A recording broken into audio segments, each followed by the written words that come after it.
What is up, YouTube? Hope everybody is well. We are back today with another video, with another training video.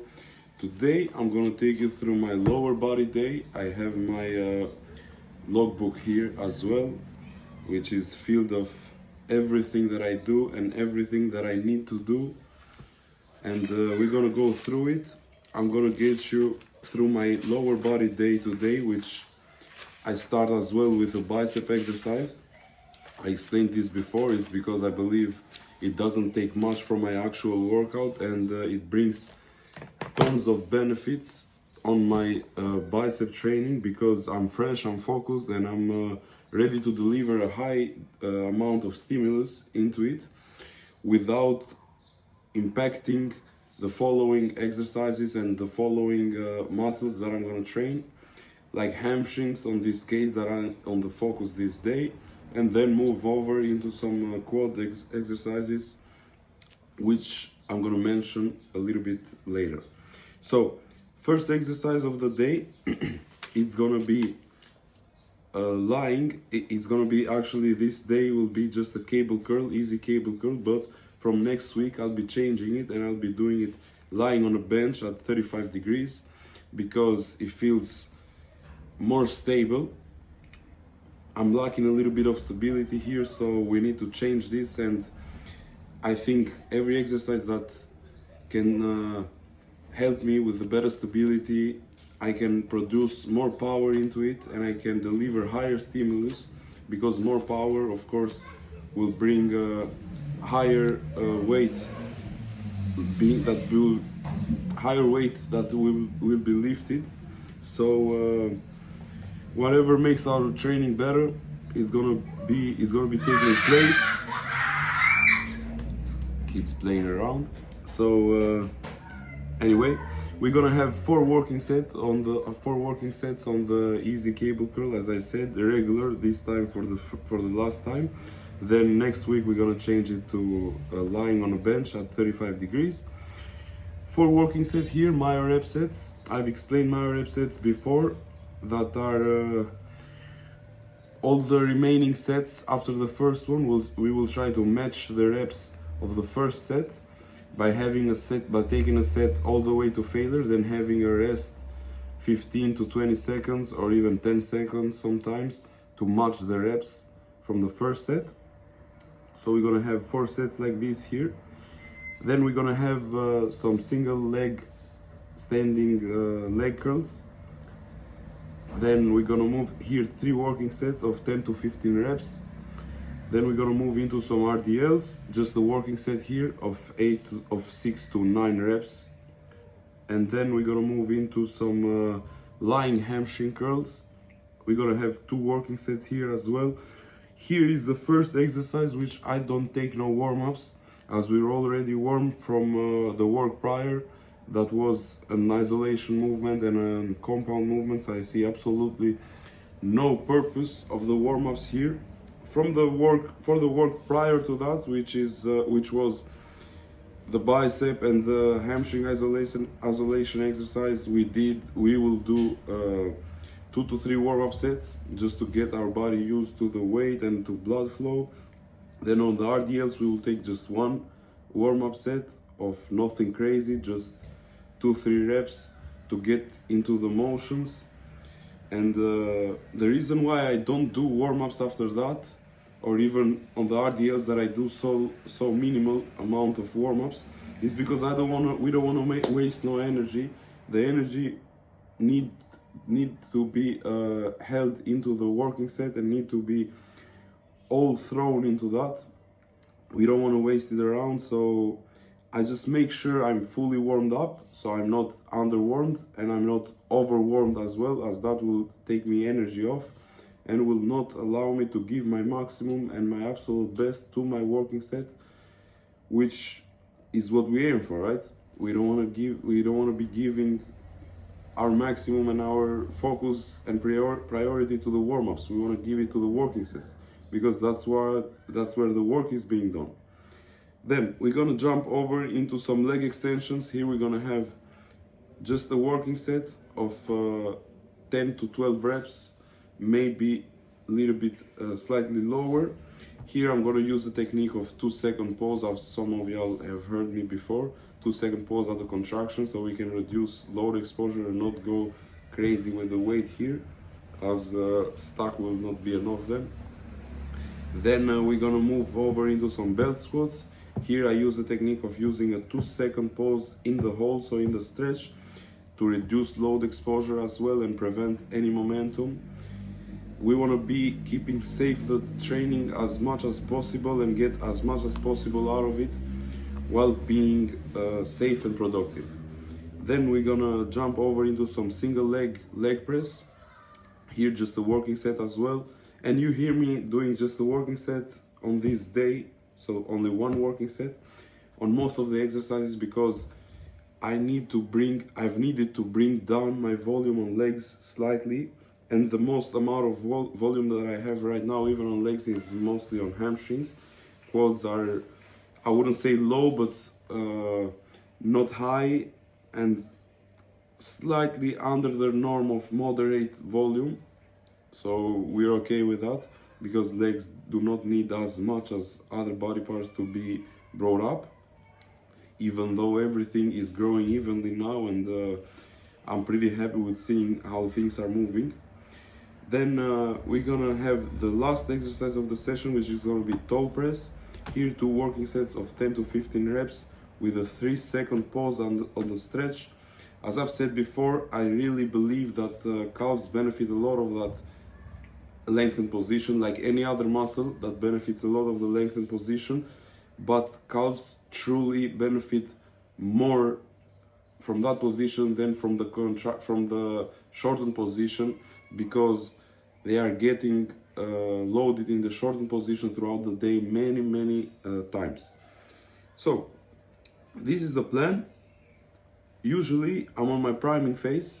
By the end of my priming phase, this is the 3rd week, and we are closing the 3rd week of my priming phase.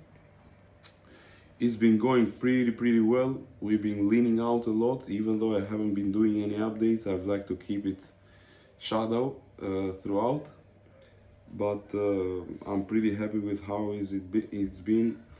And coming out of the maintaining phase that I've explained prior, things have been rapidly progressing, and training as well, visuals as well.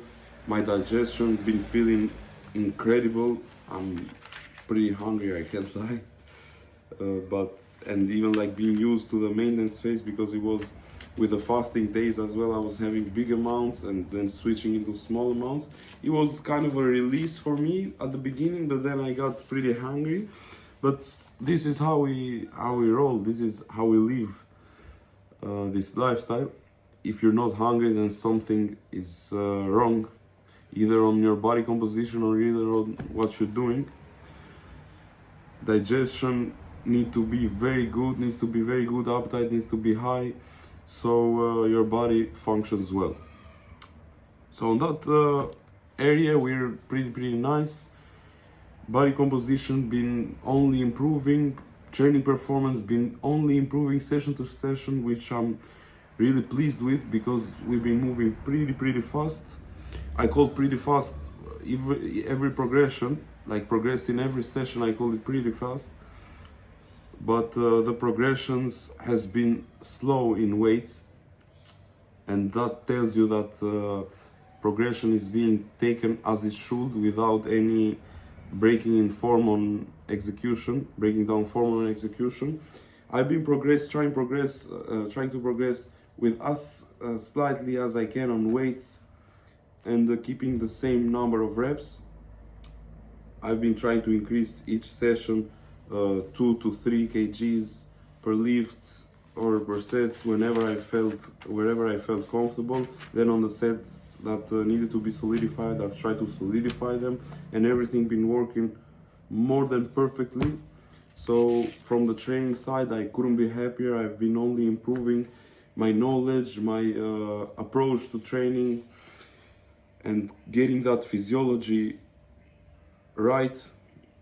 It's been working pretty well for me, and I've been stepping out a lot on my knowledge lately as an athlete, as a coach, and I'm looking forward to keeping that moving and keeping it going. But as well, we need to sometimes take a look back to appreciate how far we've come, because often we are chasing more but not really taking a step back to look how far we've come and to appreciate what we have achieved already. So firstly, and always, this is my first thing that I say, I'm very thankful and very grateful to God for everything that he blesses me with. Everything comes from him first, and then it's our work. But everybody works hard, right? Everybody puts something on the table, but not everybody gets it back. So getting it back, needs to have some gratitude to him. So pretty grateful and thankful for everything, and looking forward to trying to do my best to even improve more. So won't waste any more time. I'm gonna get you through today's workout, gonna give you some tips, some cues on how I aim to perfect this session. And it's a pretty lovely one and pretty taxing on the mind, because it's hard, but that's how we like it and that's how we enjoy it. So I'm gonna get you through today's blood, sweat and tears, and I'm gonna explain to you some tips and cues as well to perfect your training and get the most out of it as well, and grow some huge legs, some huge bicep, and yeah, let's get into it. First working set of the easy cable bicep curls. Here we want to make sure we are bracing hard and we distance ourselves from the cable just enough to have it in front of us. Then we want to drive those elbows up and into the body.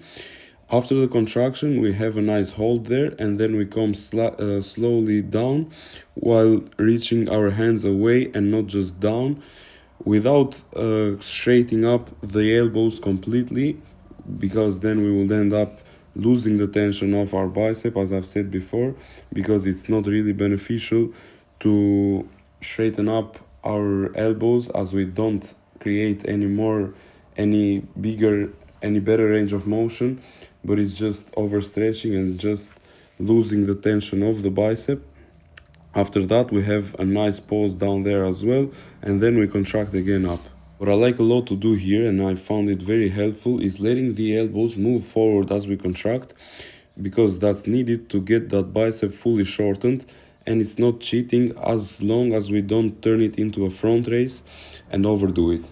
I've said before, I'm currently having 4 working sets here that are my rep sets that you're gonna see starting from this second set here, where I do take it onto the failure and then rest as long as I need to get the additional reps remaining that I got on the first set. And as I said on the beginning of the video, I'm gonna change to this exercise to a better I'm gonna have a better approach to this exercise by switching it into lying into a 35-degree incline bench, so I can create more stability, as I found it lately a little bit hard to not let the cable pull my body forward. I found that hard to do, considering we want the elbow to stay slightly in front of us, so we can line up better with the joints and the elbows. Here's the third working set. As you can see, guns are out and the motivation is higher now. About to get the third working set going. Here I've had, I believe, 8 reps, then added an additional 2 on to match the reps from the first set. The Myo rep sets are really good for me, and I enjoy them a lot. I enjoy a lot the pump and the pain that comes out of them. But I wouldn't recommend them on any other muscle but the small ones like bicep, tricep, maybe delts, but I'm currently not incorporating them on side or rear delts. I'm just doing it only on arms, on bicep and tricep, and I found it very beneficial. It doesn't hurt my recovery. It just brings benefits so far, considering my arm volume is pretty low. So within that volume, I've tried to make to get a little bit more out of it by adding these additional intensifiers. But still, I wouldn't recommend it to anybody that's not very used to training strictly and it's not sure about keeping his execution tight throughout the whole exercise. I would recommend this only to people that know how to train and know how to keep the same composure until the end of the set and until the set gets very hard to keep the same composure, as then it will start to get counterproductive instead of beneficial. I see too many people doing many exercises on muscles like bicep and tricep, but I really see no point on that, because if you are somebody that knows how to train and how to deliver a good amount of stimulus into the muscles that you're training by connecting and by having a high skill and ability to do that, it's really pointless to try and do more exercises when you can do the least amount as possible and get a lot out of them. Because me personally, after I get a set of bicep or a set of tricep, I need at least 3 minutes to recover from that and get the same and give the same amount of effort into the next one. My take on muscles like this will be a maximum of 1, maybe 2 exercises per session, making sure we keep the quality of the execution high and we deliver the best amount of stimulus that we can into the muscle without overtraining it or over fatiguing it. Now we start with our fun stuff, which is going to be legs. Here we start with hamstrings because it's a hamstring focused day. We have the single leg standing leg curls. Here we want to make sure we stay braced hard. We do not extend fully the knee, same cue here as the bicep with the elbow, as then we get into overstretching and we get into passive ranges of motion, which do not bring any benefit for our training, but just loses tension of the muscle that we're trying to work here. Here we want to have 3 working sets of 10 to 15 reps, micro posing at the bottom and micro posing at the top as well to prevent momentum, keeping the tension throughout the whole set in the muscle and staying tight and keeping the same composure until the end. For the second set, we back off the weight a little bit by 5 kgs. Here what I could correct myself is having that pelvic a bit tucked in a little bit more, so I could prevent any lower back or erector pump that I used to get on that day here. Other than that, I will try to stay a little bit more tucked into the platform with my upper body as well, so a little bit bent over more, so that could help as well with keeping the pelvic tucked in and will serve a little bit more tension into the hamstrings and will make this exercise even more beneficial. And this is the merit of filming your training and filming your working sets, because you can correct and you can see what's wrong. That for me it really helps, and even though I don't like keeping the phone with me, sometimes once in a while it's necessary for me to do so I can film. But phone goes into the training only for this reason and for nothing else. I never go into text, I never go into socials when I'm training. Usually I keep my phone in the locker room, and only when I have to film my training I just keep it with me in do not disturb and do my filming, check after and see what I can improve. And the third working set and last of this exercise, we backed off the weight a little bit more so we could match the reps with the 2 first working sets or get close to that. The thing that helps a lot here is keeping the feet slightly turned in, and that I found it very helpful to contract the hamstrings better, alongside with making sure the knee is tucked into the platform. Let's get into a main movement for this session, which is going to be RDLs, and which is one of my all-time favorite movements. I've been struggling a lot with this exercise before, and mastering it has been a true success for me, and that's why I really like them and love them now. So here what I try to do is push the hips up and back as much as possible, then stretch as much as I can without taking the tension of the hamstring and getting it into the erectors. Even though erectors are gonna make some big work here, but it's always work that's being done because of the stability that's needed to move the weight. We have a pause at the stretch, and then we come back up by shifting the hips forward now. So it's always the hip drive that creates that movement. There we aim for 6 to 9 reps. I did 8 on that set, and it was pretty successful. Everything felt great. And then we get into, after we have our spinal decompression there, we come straight into the lying leg curls. Here we have a pause on the stretch. As well, the cue is same with the other curl here. We want to stop right before the knee straightens up completely for constant tension and to not overstretch. And then we drive again up. We contract as much as possible without bringing the glutes and hips up, as then you will get some lower back involved as well. And we want to keep a neutral spine, which I'm not really doing here. And I had a correction for this one as well, which is noted on my logbook. That's how I program my training and how I write things on my logbook as well for every single set. If they were perfect, I write down that it was perfect. If it was anything to correct, I give it a tip there. I write a tip there so I know for next time. As well, on this one, we want the feet turned inwards as well to help with the contraction of the hamstrings. We want to have pause on both ranges, but especially at that lengthened position, which is the stretch, to prevent momentum. We want to keep the core braced hard to increase the stability of the movement. Think just of contracting hard, but not kicking the weight up on kicking the pad up to our glutes by having a goal of touching them. So there, 2 sets of 10 to 15 reps was the goal. Now into the leg extensions. Here we have only one working set, as I've said.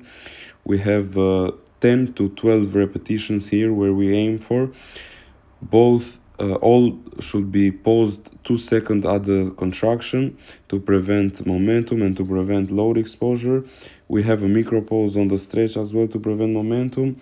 We stay tight, we keep the back neutral, core stays braced throughout, hard and all the time. Composure stays the same throughout the whole set. We want to keep those feet engaged, but thinking of contracting hard here as well, and not thinking of kicking the pad up, as it's a leg extension and not a leg kick or a leg press. So we want to keep the purpose of the exercise. We want to respect the purpose of the exercise and not get out of what we aim for. Here I am doing my homework as well and writing down how perfect this set felt. Now we get into another main movement, which is going to be the belt squats. Here I've explained before, I keep a small kg plate, a small 2.5 kg plate on my hands to create some counter force, as I don't want to hold my hands into the machine, because then I tend to take some tension off my quads by very naturally lifting myself up with hands, which is impossible to prevent if you are keeping your hands on the machine, as that's a natural way of the body fighting the movement. Here we have a 2-second pause at the hold, so we make sure we prevent momentum and reduce load exposure, and then explode on the way up while keeping the tight form and tight body posture. Then we are over into some single leg press. Here I put a pad behind my back, so I make sure I can increase some range of motion, as this machine is a little bit limiting on that deep stretch, and I found that I'm really good with mobility to go even deeper. So that's why I like to put a pad behind my back here. We think of making the knee travel as much as possible by pushing it up, not just thinking of coming down without any control. We have a pause at the stretch and then we explode on the way up. We make sure we keep the tension constant even on the contraction, so when we shake the knee we do not overextend it. Only one working set done here by 8 to 10 reps, and no warm-up because we're already warm, we know the weight we are using, so it's no need to do any warm-up there, as I've explained before. When we are warm and we know the weights we are gonna work and we're familiar with the exercise, warm-ups are just a waste of time. Now we're into some calf press, toe press. I like this variation of calf calf press, more than any other calf exercise, as I feel I can connect very good here, and I feel like this one serves the best purpose and the best stimulus for this given muscle. We have a 3-second pause here, so we can load, we make sure we load that muscle on the lengthened position as much as possible. Then we have a 2-second pause at the contraction as well. We come slightly slowly down and repeat the same thing without creating any momentum or without kicking the weight. We stay braced here as any other exercise, which is because it's a must to stay braced and create the best stability that we can. And here's the back off as well. We brought the weight down by a plate per side and got the same number of reps. Here we try and aim for higher rep sets. It's always 10 to 15 for me here. I feel like anything slightly less, it's okay for calves, but not much, as then it will be very hard to control the weight properly and keep the tension on the calves, as it's a movement that's being created through the ankles, and it's very hard to load that a lot and keep it controlled and keep it connected with the muscle. So our purpose is always with any exercise and with any working set to keep the load under the muscle and to make the muscle move it and not just the nervous system, so we can get the most out of it for hypertrophy and bodybuilding training. Alright guys, so this was it for today's video as well.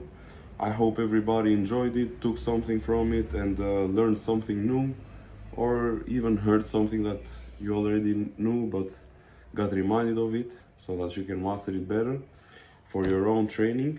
And please let me know if you have any preference or any questions. I'm more than happy to help you and give you my own opinion and my personal take on it.